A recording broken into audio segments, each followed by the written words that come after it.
Hello, everyone. Today is December 26th, and this is our meeting number 13. We will start with a very brief review because today I plan to finish win-win, habit number 4. But before to finish, we have to quickly review. So we were talking about 6 paradigms of human interaction, right? And they're win-win, win-lose, lose-win, lose-lose, win, win-win, or no deal. Win-win, of course, is the trump of everything, of all these 6 paradigms. And it's about complete agreement. It's when 2 parties are happy, right? And everyone win. What is win-lose? Who remember? What is that? I know what it is. Yes, go ahead, please. So win-lose is where you get a larger piece of the pie and maybe you leave somebody without something. And that's why when you go to courts, one of my conflict resolvers professors, right, in college said, once you go to court, you're locked in positions. So you always want to settle things whenever possible in mediation or arbitration, where you have maybe a judge, a former judge, handling it, and it's legally binding. Mediation is a little more informal than that. But you always, they say you always want to have, I don't know what you all think, you want to have it to where each side wants a little more, but they've kind of satisfied that they settled it. Okay, so you're talking about litigations, right? We are living in litigation society when we try to win for somebody else's expense, right? Also athletics, thank you, Sanjay. Athletics also this kind of paradigm. So if I win, somebody should lose. Well, good. What is next? Next, lose-win paradigm. What is about that?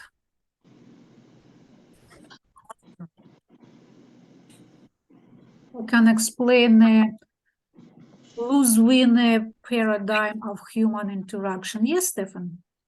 So it's letting people have their way with you. That they, I just giving in to someone else and letting them get what they want. Exactly. It's I lose, you win. And actually, Mr. Covey is saying that lose-win is even worse than win-lose because it has no standards. Plus, no demands, no expectations. Plus, we can get many different kind of illnesses and be sick just because we hide inside of us. We don't express our emotions. However, both win-lose and lose-win are weak positions. And what is next? Next is lose-lose.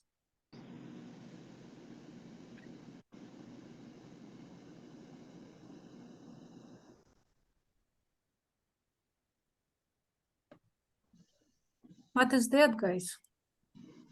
Yes, Stefan. It's sort of mutually assured destruction. We destroy each. We fight and just destroy each other. Exactly. So what is the interesting thing that the 2 people win-lose. There is no such as character or personality lose-lose. Patrick last time said it's like kind of maybe depressed person who doesn't care about anything, right? But the lose-lose paradigm came when 2 stubborn and ego-oriented people meet with win-lose position. It become lose-lose. And one more, actually 2 more, it's win.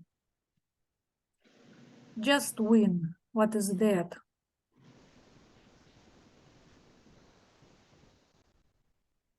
What kind of paradigm? It's when this person or people who really do not care, will you lose or win? They are taking care of their own ends, and they want that you would take care of your ends as well by yourself. And this is not really bad, right?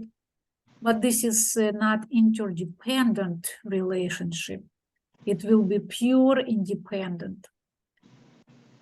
And the last one, win-win or no deal. What is that?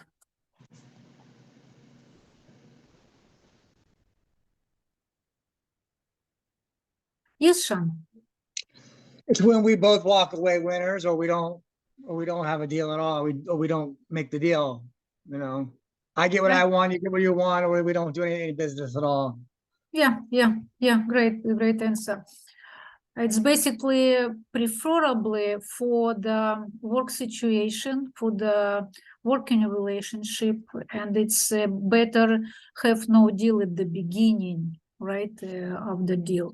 What is the situation would be preferable for family?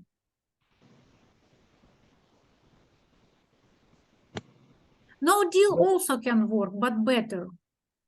Win-win.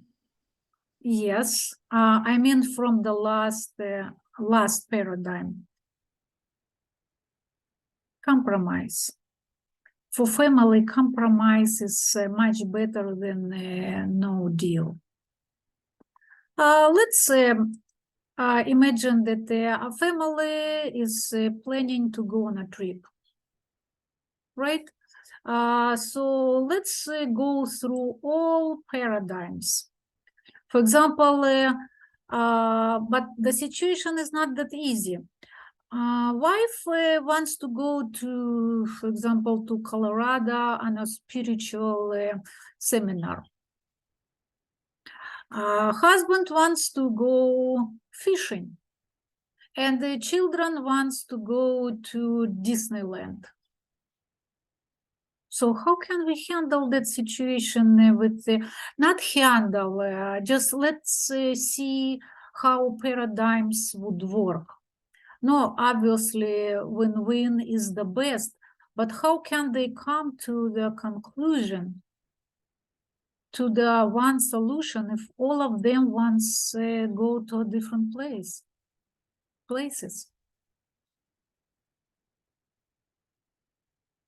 And there is, guys, there is no right or wrong answer. We will just give our ideas. And this is how win-win can happen. Win-win cannot happen if we will push ourselves or keep silence or don't do anything or be upset about the situation. It's about open communication. Yes, Sean?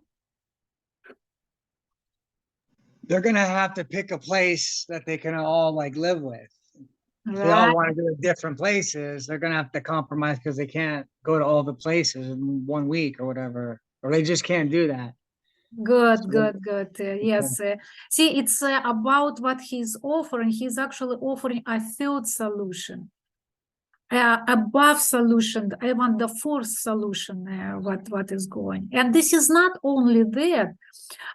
It can be. I was on one spiritual retreat, and it was so interesting suggestion. So the guru said, what to do if a wife wants to, for example, Colorado on a spiritual retreat, and the husband wants fishing. And he didn't talk about children yet. And he said like this, that a husband, it would be great. It's, of course, he doesn't have to, but it would be great if a husband would go with his wife to spiritual retreat. And after, when they come back, he can go by himself fishing. So see what a preference. He cannot carry his wife to fishing with him, but he has to support and be a gentleman to bring his wife to a spiritual retreat. He cannot let his wife to go by herself. I found it's interesting. So, but it's not a requirement. It's just another option. What win-lose? For example, how it would be here, win-lose paradigm look.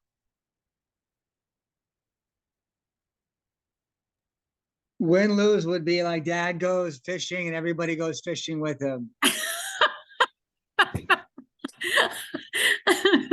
You're so right. And lose-win, oh yeah, I guess I don't need to ask you. It's completely obvious. It's completely opposite. Lose-lose, they will just probably fight and they won't come into any one solution. Win, it's very similar to win-lose, right? And the compromise, compromise actually it's a lower solution, lower paradise than win-win. So it's pretty close, compromise pretty close to win-win. Okay, guys. And I guess, did I record? Did I start recording? Yeah, thank you. So today is our meeting number 13. And let me start presentation.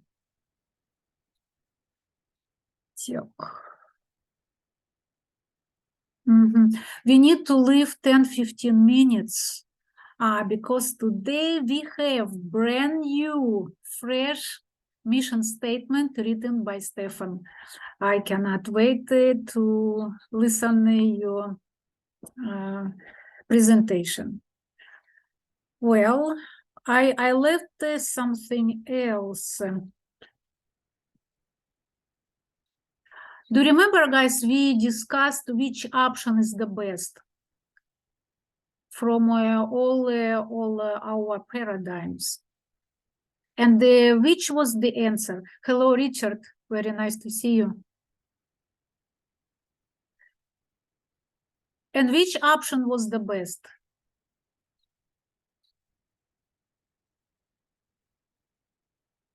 Sean? Win-win or no deal. Yes, it's the best option. However, Mr. Covey, you are right. However, Mr. Covey said that the best option is depends from the situation. So we need to be always flexible. We cannot learn, for example, win-win is the best and go all the time for win-win. It's not always possible. You remember if, for example, you are dealing with a deeply scripted person in the dependent level, it's impossible. It's just simply impossible. And we will go further. For example, if no trust, it's also practically impossible to go to win-win. So we need to be flexible. We need to judge the situation. I have actually this question came to me, and I was witnessing one situation. It was a conversation between people, and I've heard one person said about the other person, and they had a conversation, I am who I am. And the people divided in their opinions. It was opinion who supported, and it was opinion who said that it's not really good. And what I just wanted to ask your opinion. So again, I am who I am. Do you think is it a good expression? Is it good to stay on it, or it's not really good?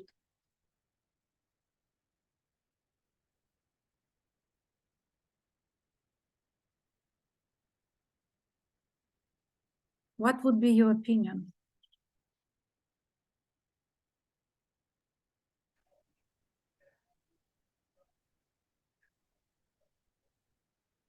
Richard? I would say that it sounds like who says that is trying to say that only I can change myself, and I can't change anybody else, but only myself. Okay, but I didn't hear that he said that that person that I can change myself. It was said, I am who I am. But thank you for your opinion. I will think about your opinion. It's interesting, Stefan. I think it's a self-center. That's a paradigm that they're coming, that they're not, you know, it's my, that's I won't consider anything else. That Mhm, it's just the way I see things, and that's mhm, what's right. Okay, thank you. Anybody else?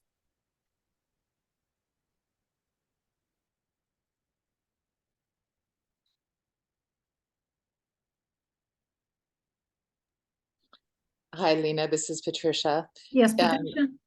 it's a sound bite, so it feels like somebody's automatically shutting down. And I was just sharing with a friend, is that if you're not embarrassed of who you were last year, you're not growing and learning. And so when I hear that phrase, I feel like somebody's just automatically closing down.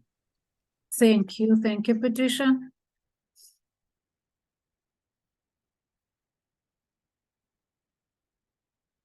Okay, guys, I don't want to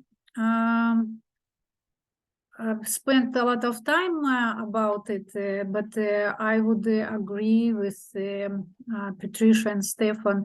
It's kind of when I hear that, it sounds to me that I won't change. I am who I am. I will continue to be who I am. And to me, it wasn't very positive because Mr. Covey is teaching us actually to change ourselves. He doesn't say us to stay who we are. It's actually was in religion, it's God said, I am who I am.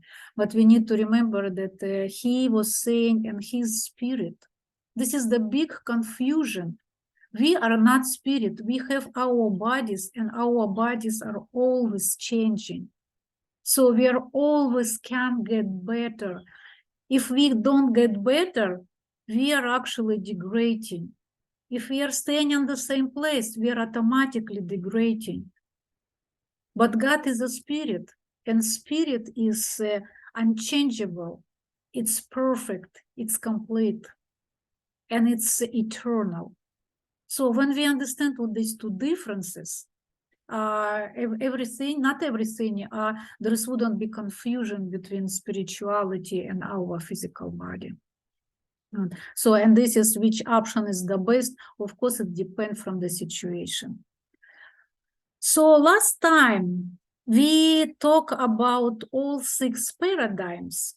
And finally, this was just the preparation.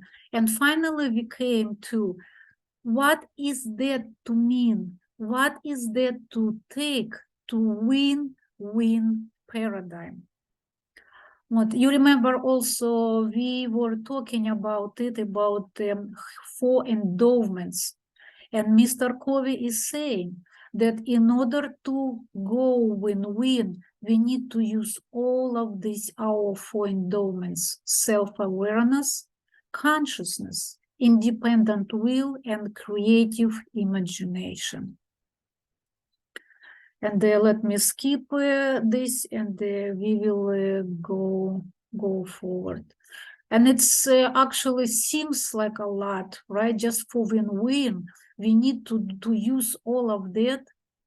Yes, actually, we need to use all of that, because guys, we are here not for mediocre life. Just remember, we can live mediocre life, but mediocre life, mediocre joy. Full life, full joy. This is how we are created. We don't create it for mediocre. We never will be happy if we will be mediocre. And in the interdependent level, it's actually the biggest responsibility. What is in the dependent level? Little responsibility just for yourself, right? And dependent, it's for yourself and your close one. And interdependent level, we are responsible for everything that is around us. And we are using self-awareness, consciousness, independent will, and creative imagination. Lena, can I say something too? And this is, guys, what This is what we need to use for win-win. So remember, we were talking right now about 6 paradigms of human interactions. It's so we just describe different interactions. And now we will concentrate on just win-win. And what we need to have for win-win. We need 5 dimensions. It's character, it's the foundation. Relationship, it's the essence of win-win. Agreement, it's like a structure, direction, then supportive system and processes. So how Mr. Covey said, and how I will repeat, that character is the foundation of win-win. And this is what our character consists of. It's integrity, maturity, and abundance mentality. So integrity, we talk a lot about it. Richard, would you like to say what is integrity?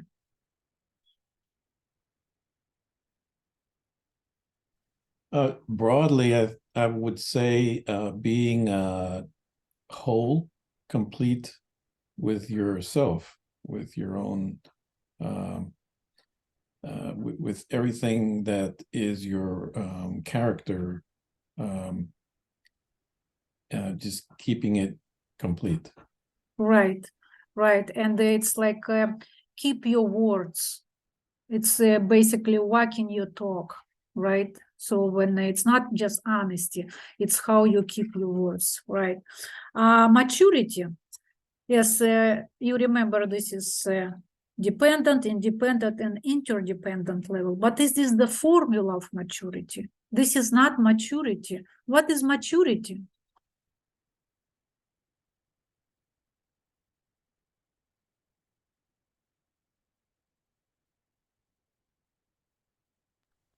Interdependence?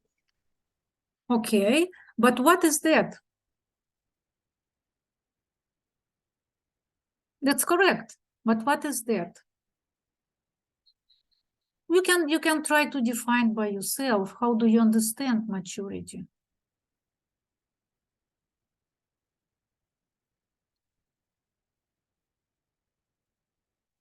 It's actually pretty short, but very deep answer. And I can tell you that this is, let's see what Mr. Covey is saying.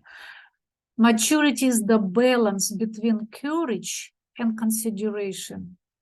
It's basically the ability to express one's own feelings and convictions, balanced with consideration for the thoughts and feelings of others.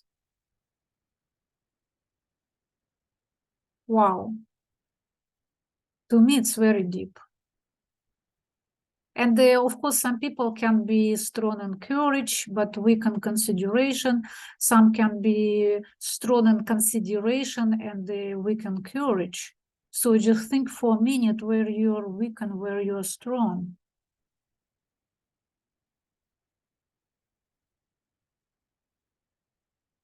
I can give you example of me. I think I have plenty of courage, but consideration for the feelings of others is not my strong part. Now, what should I do? Should I be upset? Should I be depressed? Should I scold myself? Should I blame myself?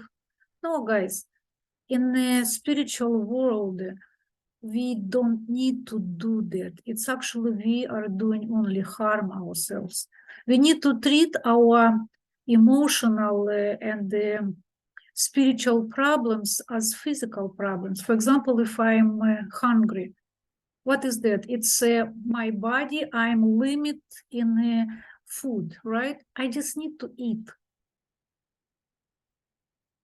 And in my spiritual problem, I also need the same. I just need to work on it.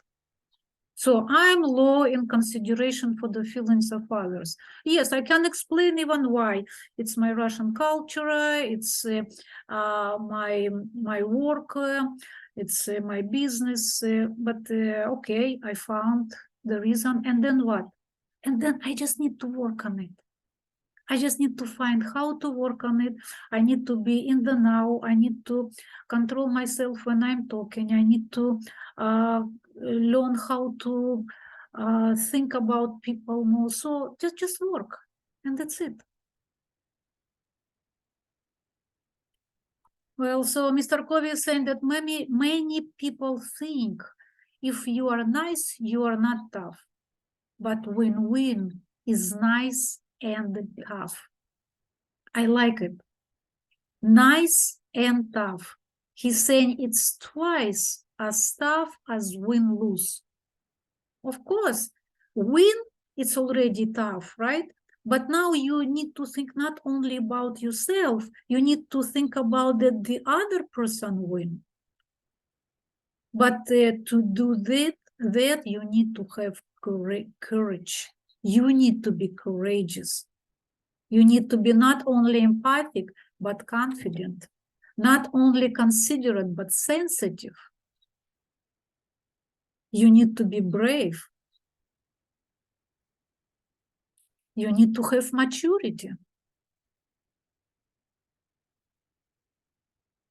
And abundance mentality. Do you know anything about abundance mentality?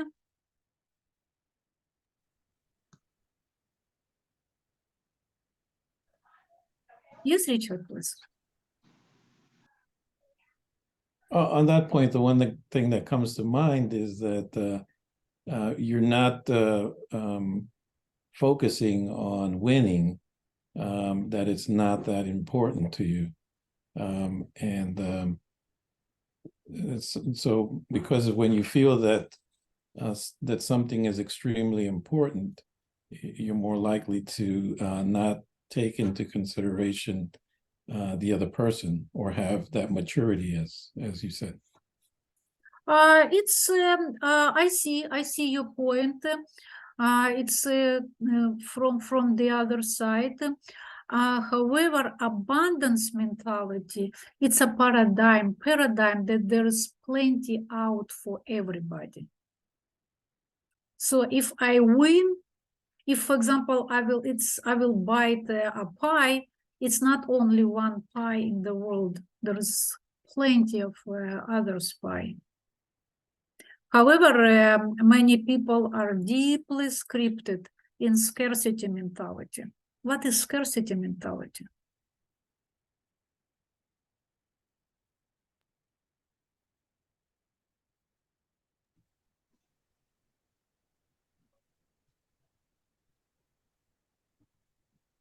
Richard, please. Well, again, going back to what I said before, that if you feel something is scarce, then you have to win, and you push to win, as opposed to thinking there's enough for everybody. Right. Because I said I understood your point. I just was using the sentence of Mr. Covey, which is going directly to the point that the abundance mentality, it's paradigm where there's plenty out for everyone. If I will win, the other person doesn't need to lose. He can win as well. So we can concentrate on a win-win situation with abundance mentality. Yes, and of course, scarcity mentality. Stefan, you wanted to say what is scarcity mentality?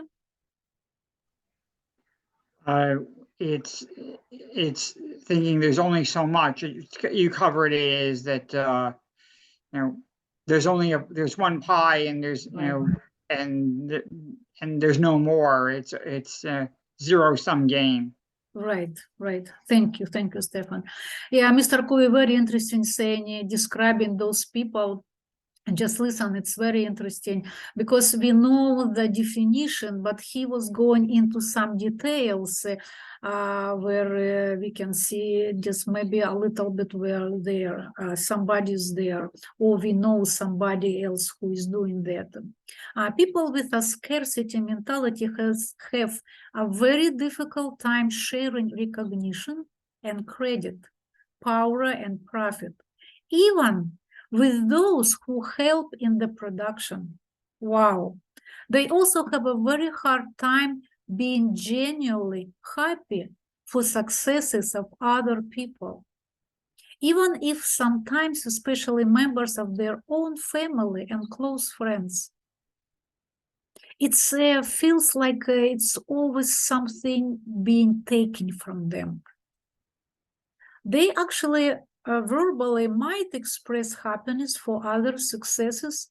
Inwardly, they are eating their hearts out. Often people with scarcity mentality harbor secret hopes that others might suffer misfortune, no, not terrible misfortune, but acceptable misfortune that would keep them in their place. I'm better, I won, right? They are always complaining and always competing. I love this quote. I posted here. Is anybody wants to read? Do I have a volunteer? I will. Yes, Sean, please.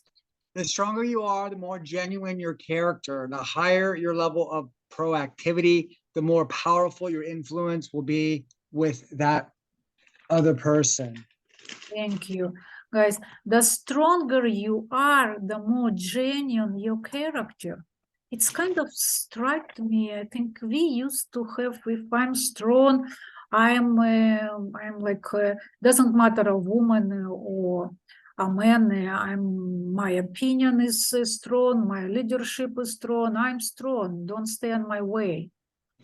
But actually, the stronger you are, the more genuine your character. And yes, abundance, mentality, it's plenty out for everyone. There's enough space, enough success, enough achievements for everyone.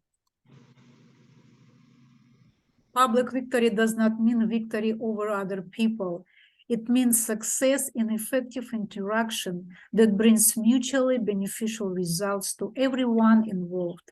Public victory means working together, communicating together, making things happen together, that even the same people couldn't make happen by working independently.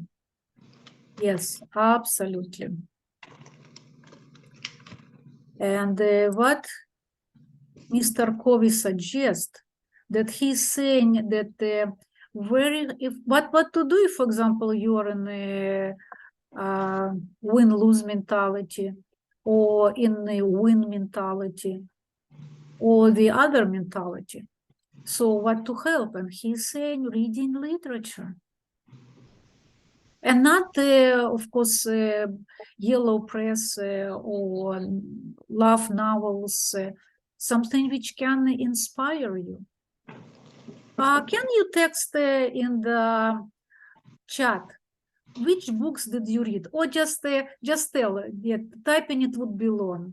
Just, do you recognize any book? Definitely you see 7 Habits is here. What books did you read from here? This is not just books. This is all self-help books, motivational books, inspiring books. This is books all similar to 7 Habits of Highly Effective People.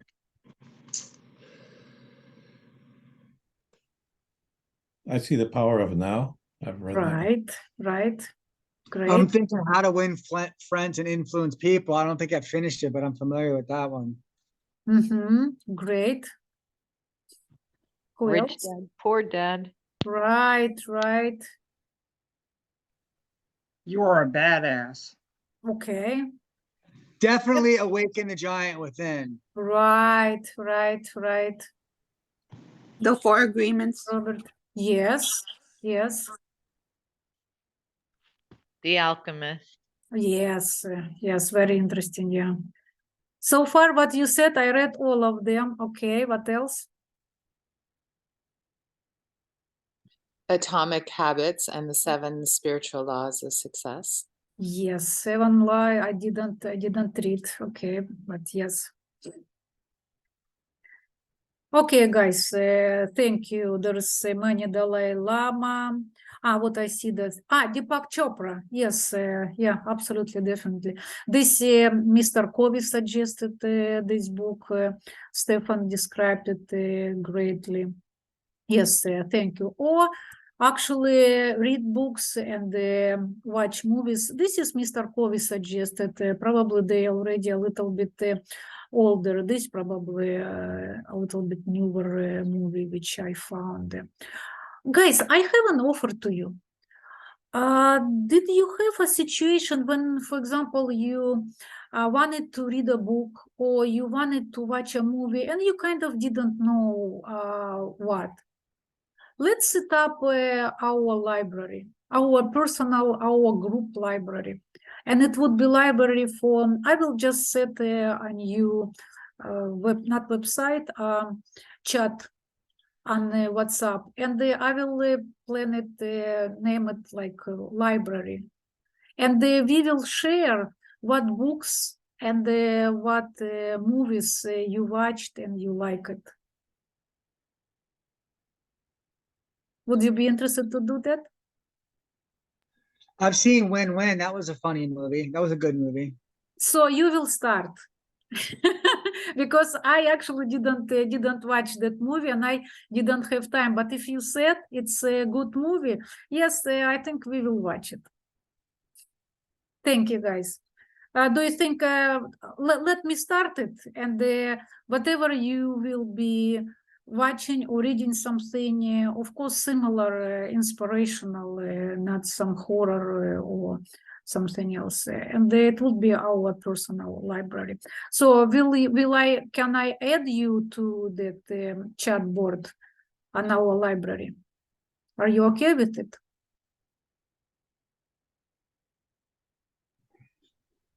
What does that entail? It would be our theater, we can call it our library. And it wouldn't be any discussions there. We will just share the movie which we like and which we think will inspire and bring some better life to other people. And Okay. books. We'll just, for example, you will write win-win. And if you want, you can write a couple of words. If you even busy, you just can write win-win. Great movie. Okay. So let's try. And I will share my books and the movies as well. So we described and we talk about character. This is all 5 dimensions of win-win. Number 2 is a relationship. So from the foundation of character, we build and maintain win-win relationship. And you see, trust is the most important. Trust is the essence of win-win. We simply cannot go for win-win without trust. This is again the reminder that we not always can win-win. We have to have trust. Understanding, we can use our 7 steps to listening maturity and open communications. Open communications is very, very important. Do I have a volunteer to read?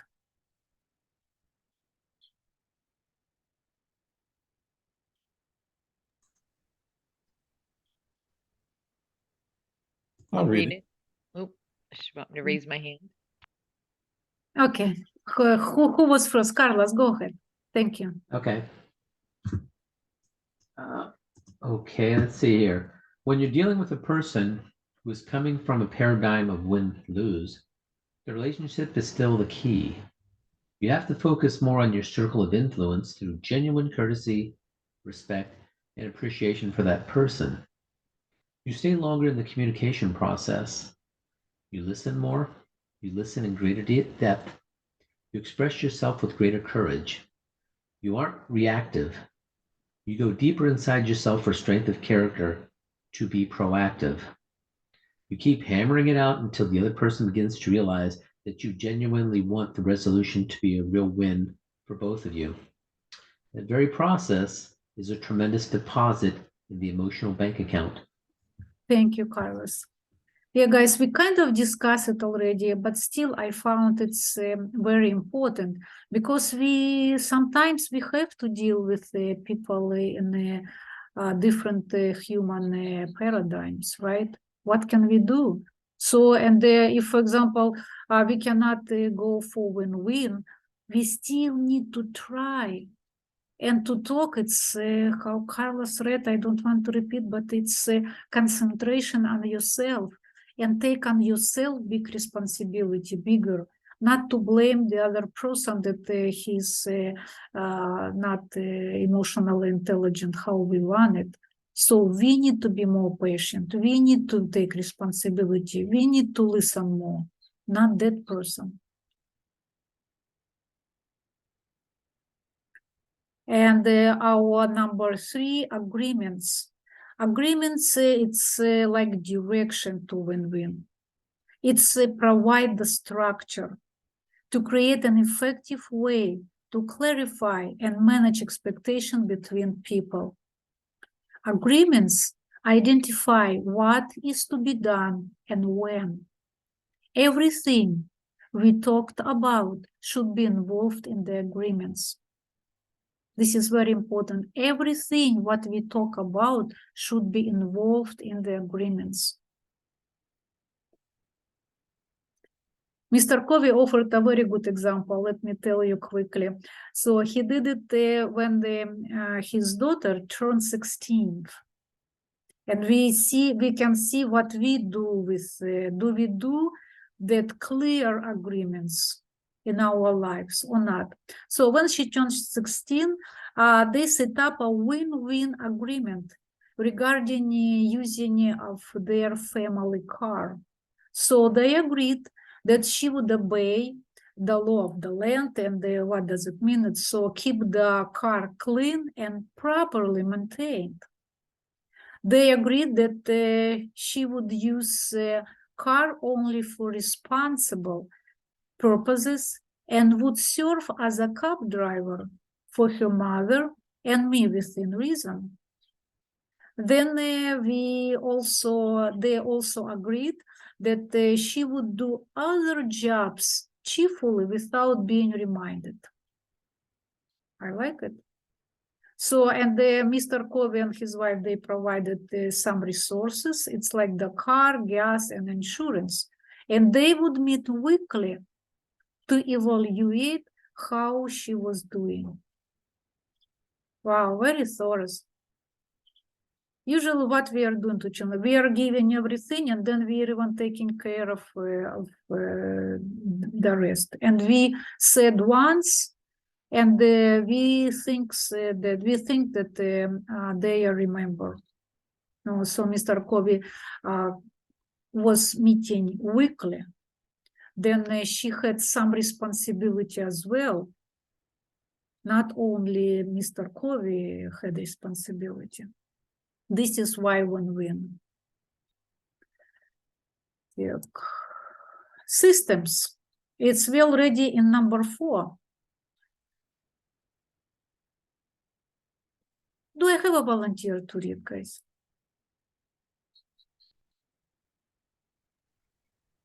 Nicole, could you read? You wanted to read last time. Okay. Thank you. I will read. Win-win can only survive in an organization when the systems support it. If you talk win-win, but reward win-lose, you've got a losing program on your hands. You basically get what you reward. If you want to achieve the goals and reflect the values in your mission statement, then you need to align the reward system with these goals and values. If it isn't aligned automatically, systematically, you won't be walking your talk. You'll be in the situation of the manager, Mr. Covey mentioned earlier, who talked cooperation but practiced competition by creating a race to Bermuda contest. Competition has its place in the marketplace, or against last year's performance, perhaps even against another office or individual where there is no particular interdependence or no need to cooperate. But for win-win to work, the systems have to support it. the training system, the planning system, the communication system, budgeting system, the information system, and the compensation system. All have to be based on the principle of win-win.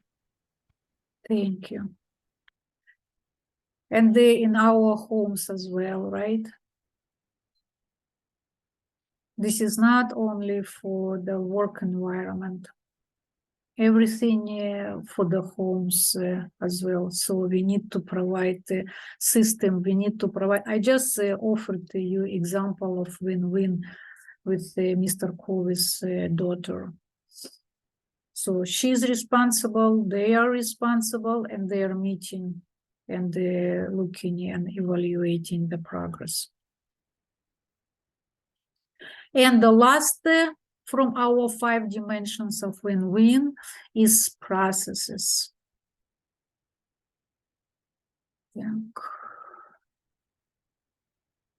So Mr. Covey offered what they say 4 approaches for process. Yes, guys, it looks a lot, but at least if we would remember something, we will understand first how win-win is not an easy solution, but we need to go for it if we would like to have a benefit, if we would like to live interdependent life.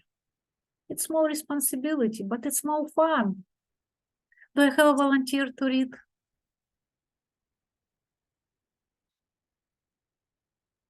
Yes, Richard.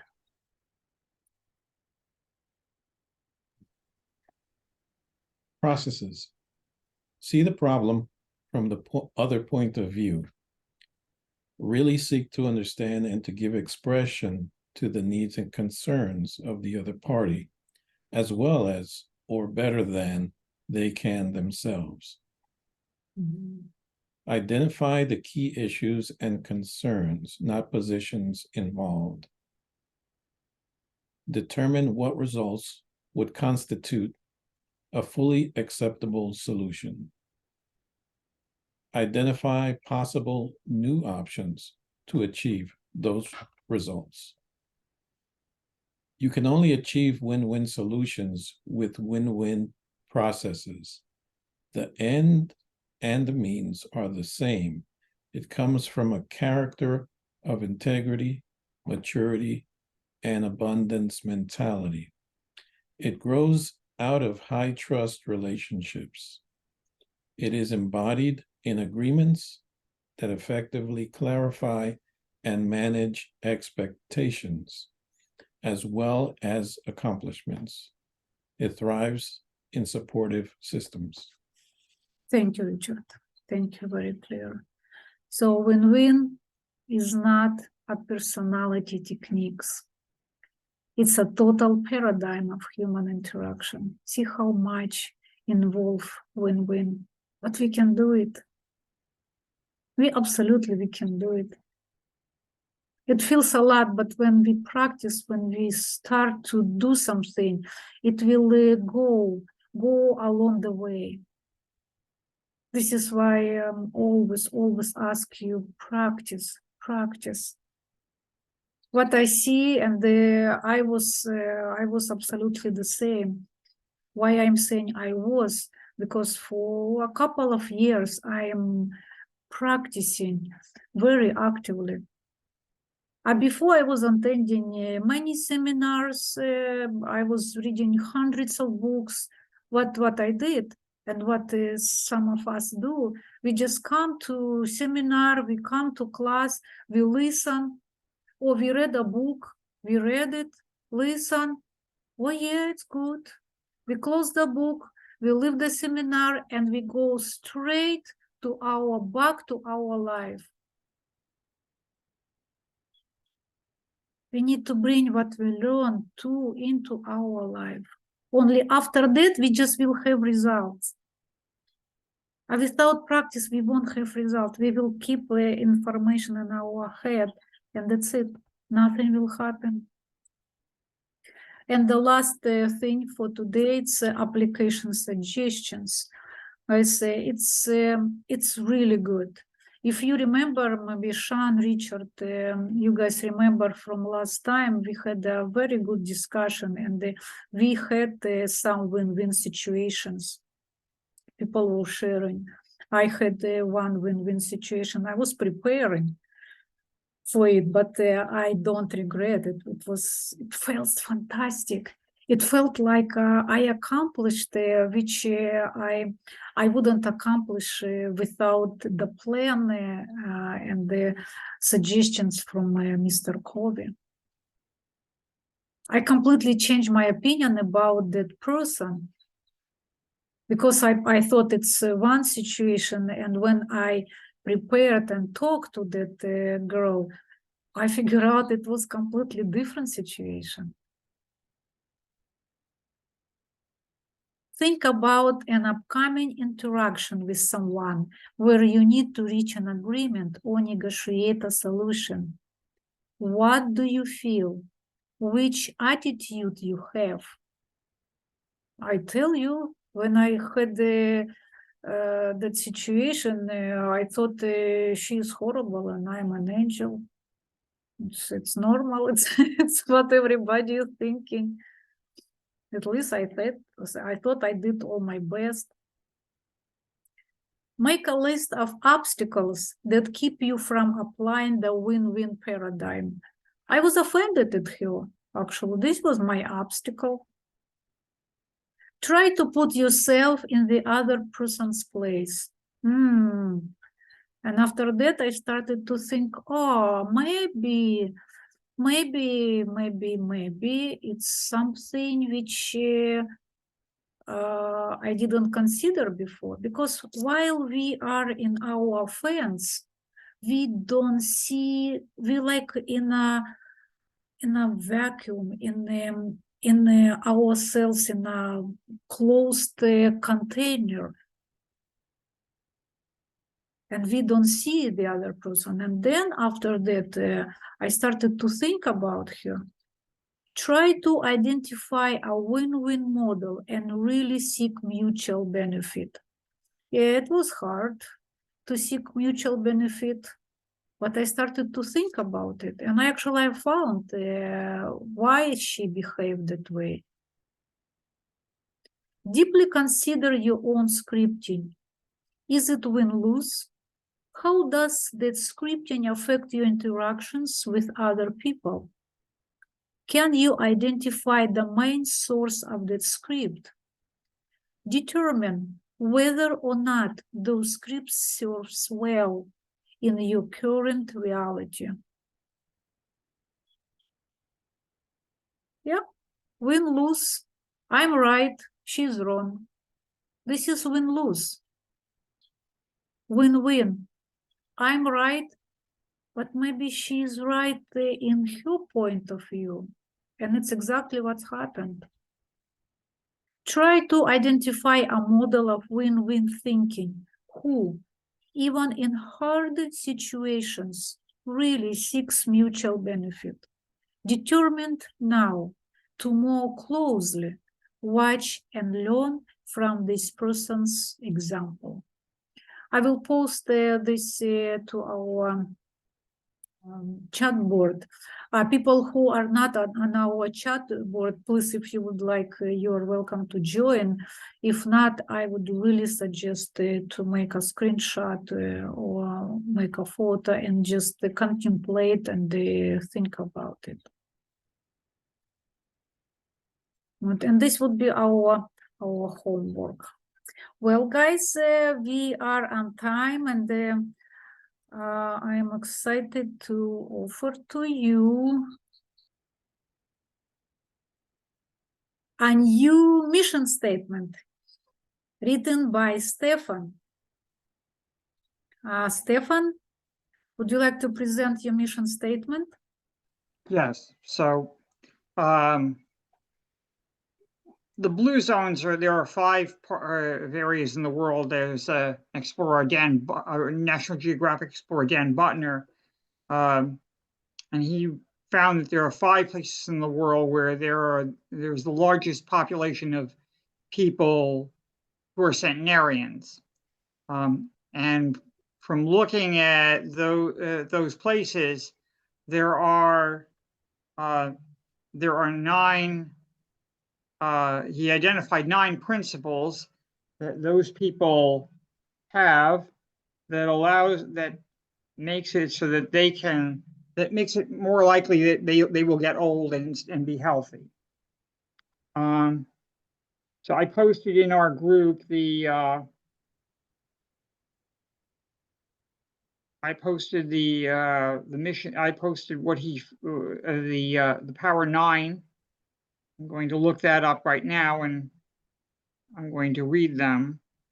So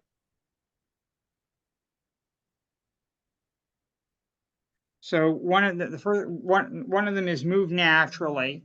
So if you think of, if most people don't exercise because it takes thought and planning and life gets in the way. So people in the blue zones don't hit the gym. Maybe there is one blue zone, maybe Loma Linda in California, where maybe they might, but in most of them, it's just that they garden, they farm, they fish, they have, if you want to bake bread, you have to actually go out, gather the wood. It's a wood-fired oven. You have to chop it up, and so what we've done is we've engineered out the physical activity out of life, and that's how because we're not physically active and we're designed to be, we degenerate. So one of the things that one way I would do this is that you get rid of the car, you walk, you ride a bicycle, is gardening, having a community garden that's accessible to seniors is a way to move naturally, to keep moving, that you don't just sit around. And another one is to downshift, which is, we need to have, well, actually on the list, the second one is know your purpose, which of course is having a mission statement. So it's kind of self-redundant, that the people in the blue zones have a plan de vida, in Costa Rica. They have a plan for their lives. There's a reason why they get up in the morning. And so what I want to do is to live a long, healthy life and to have, the experiences that allows. So it's kind of, I'm by setting out the mission statement, I'm doing that. If I live it, then I would be doing that. One of the things that you need to do if you want to live a long life is you need to downshift. You need to have a period of time where you allow the body to rest and regenerate. So I've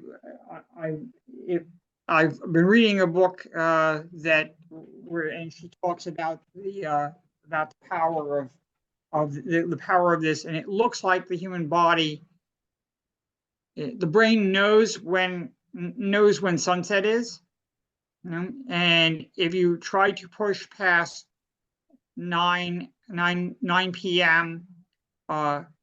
It says that you miss the first, so there's the first sleep cycle. There's a slow wave sleep cycle, and that's important because during slow wave sleep, the brain clears out its waste products. And if you go to bed later than that, then that clearing doesn't take place. And over time, that has a wearing effect on your brain, and it's a risk factor for dementia. And obviously, if you have, I've had this experience because I'm what the doctors call a late chronotype or a night owl, right? And if I have if there is TV and electric lighting, Thomas Edison did it to us, then there is stimulation for the brain, and the brain does not feel the need to sleep. I know mine doesn't. And so you need to have lighting that is like the brightness of candlelight. Within 2 hours before bed, you need to have lower light. Otherwise, 100-watt bulb is 200 lux. It's an artificial sun, and you need to pray. You need to do like meditation, prayer, or warm bath. Whatever. Something you need to tell the brain, and at least an hour, maybe 2 hours before that, it's time to slow down now. Otherwise, you stay awake. And having technology is a stimulant. And you need daylight in the morning, because that tells your brain it's time, that the melatonin level is suppressed by sunlight, by light. And that tells your brain it's time to start your day. People in the blue zones, they also follow the 80%. They follow the 80% rule, which I don't have on here, which is that you eat until you're 80% full. If you eat any more than that, you're likely to gain weight. I don't have that problem. I actually have the opposite problem. So I don't put that on here. Plant Slant is that they eat a near vegan diet. They eat very little meat. It's a celebration kind of thing. It's rare that they eat it. And well, if that's what gets you to be 100, I'm for that. Right, Tribe. You have to be in a certain social circle. You need to have people around you. You need to be social in order to live. To live a healthy life.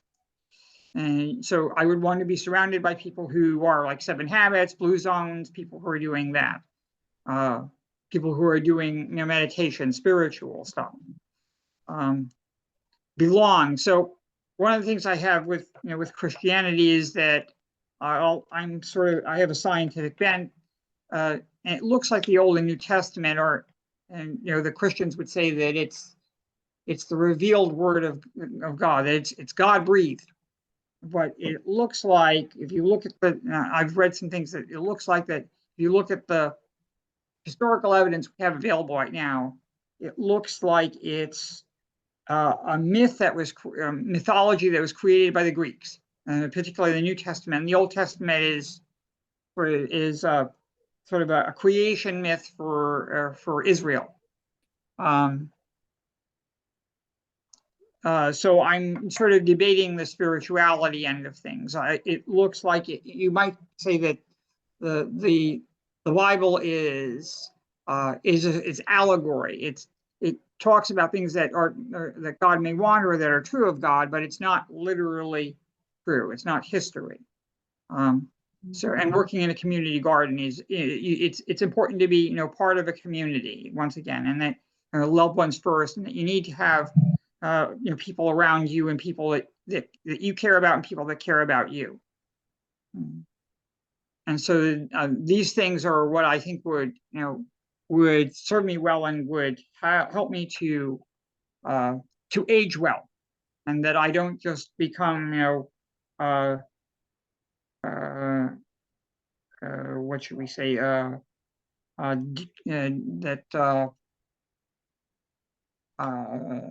I'm dependent, and that I'm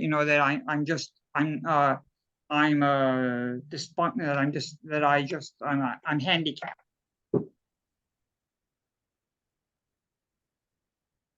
And that's my story. That's my my mission statement. Yeah, very good, very interesting. Thank you for all introduction and the additional explanation. So, guys, do you want to ask any question? Do you want to make a positive critique? Any comments? Any suggestions?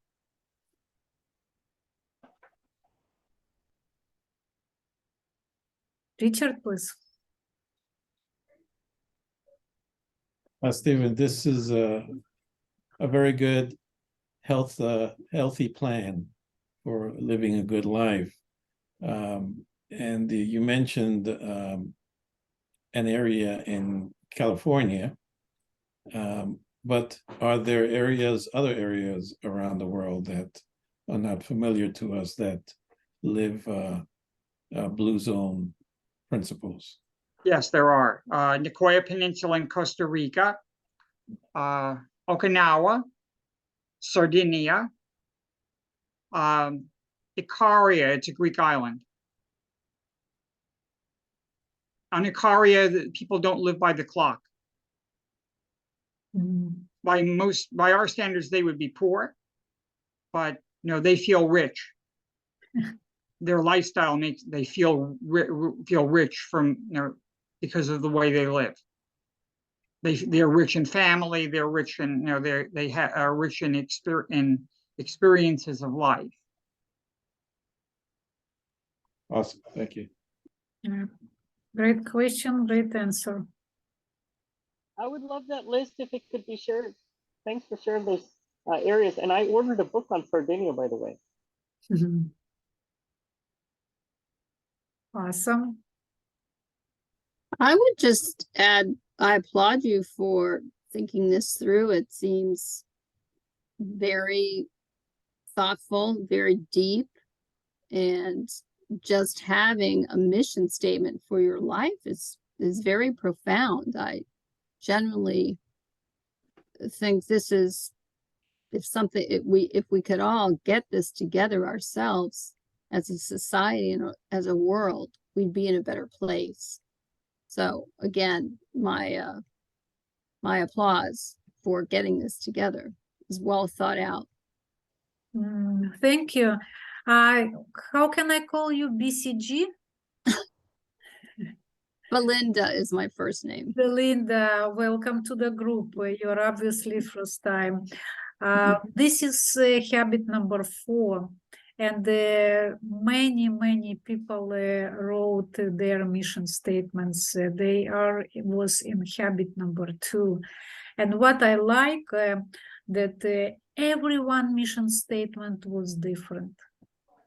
Absolutely different. Even the structure, the suggestions, the advice, the plan was fun from Mr. Covey, but the mission statements are different, and all of them are beautiful. But we're supposed to be going to bed now, aren't we, Stephen? We are. This is not a good time for this. I'm looking into that. Is that I know that she says in the book.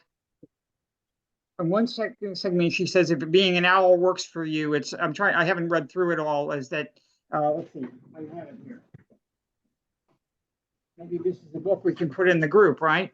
The Power of the Down State. Yes, wonderful. Yes. Recharge your life using your body's own restorative systems. And what she's saying is that we're not going to sleep when we're designed to go to sleep.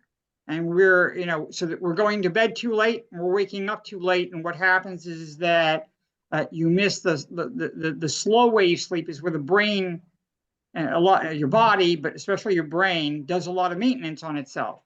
And if you miss that, if we go to bed later than 9 p.m.,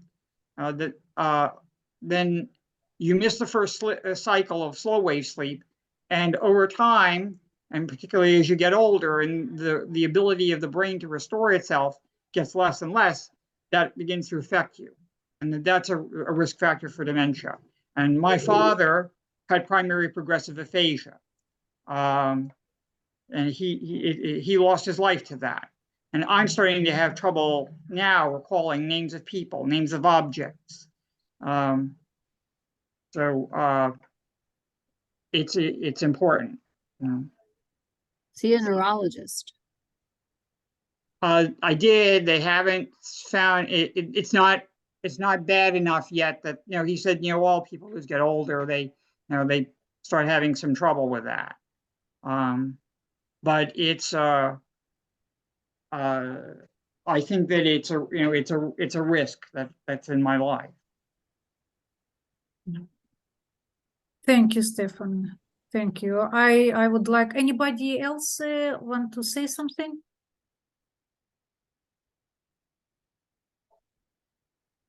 Thank you, Stefan. I would just add, I've been not an overly enthusiastic practitioner of yoga, but I have been a regular practitioner of yoga for about 12 years. And I would say, Stephen, if you haven't tried that, it does really help you heal your body and your mind at the same time. That's the whole purpose of yoga, is to heal the body and the mind by doing those particular asanas or whatever class you choose, because you're just on your own mat, but you're moving your body, you're stretching your body, you're stretching your spine. I think it creates longevity of life, or it can. Well, the people in the blue zones do things, you know, they either pray or meditation, depending on where they are and what's in their culture. They do spiritual practices that have that effect. Yeah. Yes, and what I know from that, I was familiar for a long time. They actually not necessarily go. I don't want to contradict you, Belinda. I just want to say about particular lifestyle of blue zone people. And correct me, Stefan, if I'm incorrect. They particularly do not go to the gym. They are active through natural life, what they are living. They are walking, they are working in a garden, they are going to community, they are cooking, cooking naturally. So they are active by natural life. This is am I correct, Stefan? That's right, yes. Yeah. So we've engineered the physical activity out of our lives, and that has a negative effect on our health over time. And if you have to engage your mind, human beings are such that if you really have to engage your mind, and especially in a busy on-the-go society like ours, to remember to do something, eventually you're probably not going to do it. So if you make the roadways big and you put fast food restaurants, people are going to drive to the fast food place. They're going to go up to the drive-up window and they're going to supersize it, and they're going to keep doing that until the doctor tells them, look, if you don't stop doing that, you're going to die. Where if you make the sidewalks and the bike lanes bigger and the roadway smaller, and you just close off the center of the city to automotive traffic that people have to walk, people tend to be healthier. Thank you. Thank you. Very thorough explanation. Beautiful mission statement. Thank you so much. So, guys, I would encourage still people who may be working on mission statement. It's not one-day project. It can be months and months of work. And so whatever you're ready, just tell me and text me, and I will put, and we will discuss. Thank you, Stefan, again. So, guys, we are actually finished. I was so excited to jump into your mission statement that I even didn't make a little pause after our habit number 4 and didn't ask, guys, maybe you have any question. Maybe you want to share your opinion about win-win paradigm. But tell me, please, your opinion. Do you plan to work on it, or you think it's unreal and it's too much work, and I am better be where I am and who I am?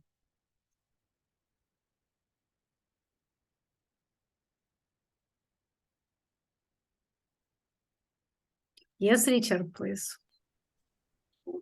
Well, a couple of weeks ago, I had a property that I was working on buying, Awesome. and the negotiation was very difficult, and certainly from my point of view, I think I wanted to complete the purchase, yet at each step there was something even more difficult to deal with.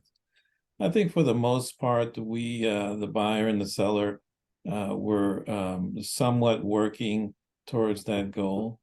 But in the end, the amount of problems caused the deal to go flat. In other words, no deal. It wasn't a win-win, so it was a no deal. But as I think about it further, that in these kind of negotiations that are more commercial or business-like, that if you don't have a win-win or you end up at a no deal, that doesn't mean that it has to stay that way. You can certainly approach the situation again with an alternative if you come up with one to create possibly a win-win. So that's one thing I'll try to work on in the near future. Fantastic example. Thank you so much. Yes, first you went for no deal at the beginning.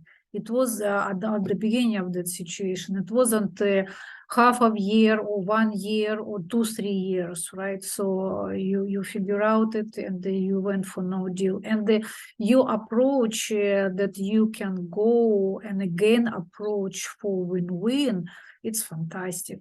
So you really want to hammer it out, how Mr. Covey said. Yes, big applause, Richard.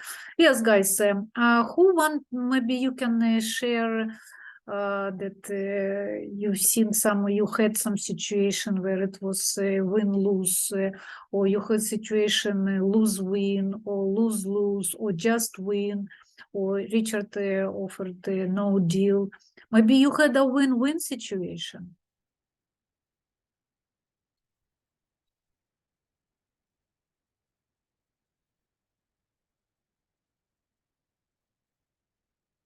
And Sanjay is keeping silence today. I can share, I can relate to what Richard said. You know, I'm in Italy, and I'm glad he said what he said, and I was looking at property here. And Nice. it turns out that there's another region in Italy that might work out better. But as I reflected in staying here, and I realized that there definitely is another way of living that I would have to adapt to, and I have to reflect. So I think I'm going to regroup when I return to the US, and similar to what Richard said, kind of assess where I fit in, what changes I need to make, how I can continue to improve, and reassess the situation. I think in 2023, there are going to be a lot of exciting changes. And whoever the gentleman was, I didn't get the name, that mentioned the blue zones. It's very exciting. Who was that said that? Stefan was The- Stefan said the blue zones, so I love that he mentioned those.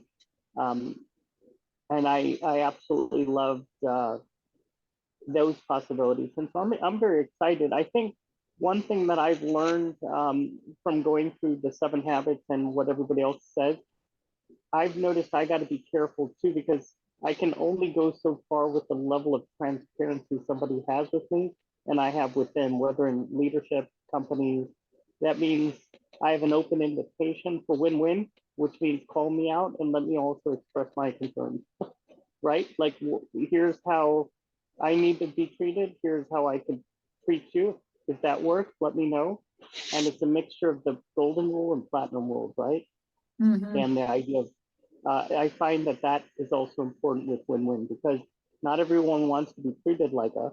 Right. And then you see, and then we also want to do unto others as we would want to be done unto, the golden rule. So the platinum rule is the first one, the golden rule is the second one. And I'm continuing to improve. I think also what you said in an earlier seminar with win-win is empathy, and you mentioned the perspective taking. It's so important, because otherwise what I feel is if we don't have that empathy and that acknowledgement, right, of the situation, the scenario, then I think win-win is a little delayed. And I think that's something else to be considered. Yes. Thank you, Sanjay. Very good adding.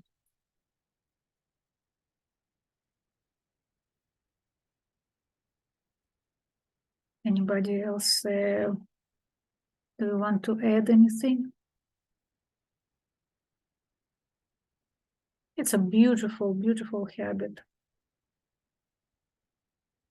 Next habit will be beautiful as well.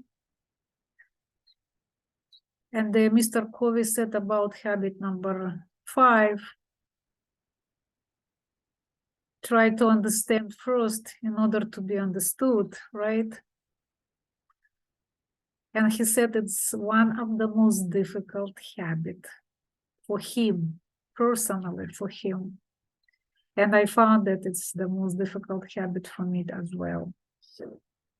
But let's talk about habit number 5 on our next meeting. And for today, guys, we are done. We finished the beautiful, beautiful habit number 4, win-win.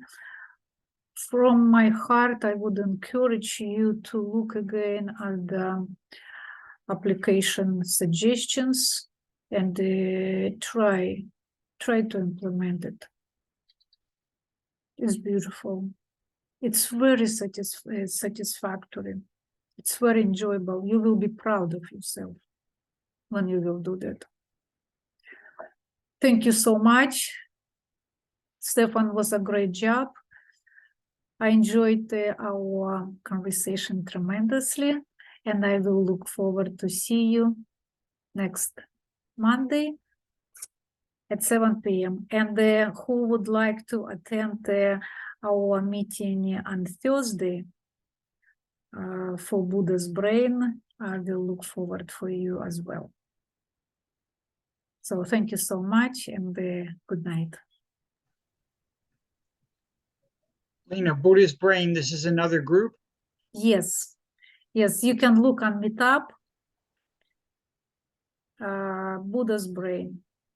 Okay. And it would be this Thursday at 6:30. I actually also don't like to have these late meetings. However, I just have to do that because some people are working later. And I would love to have at 5, even at 4. I can, but it's because of people. I know you did, I think you did it on a Sunday one time. I was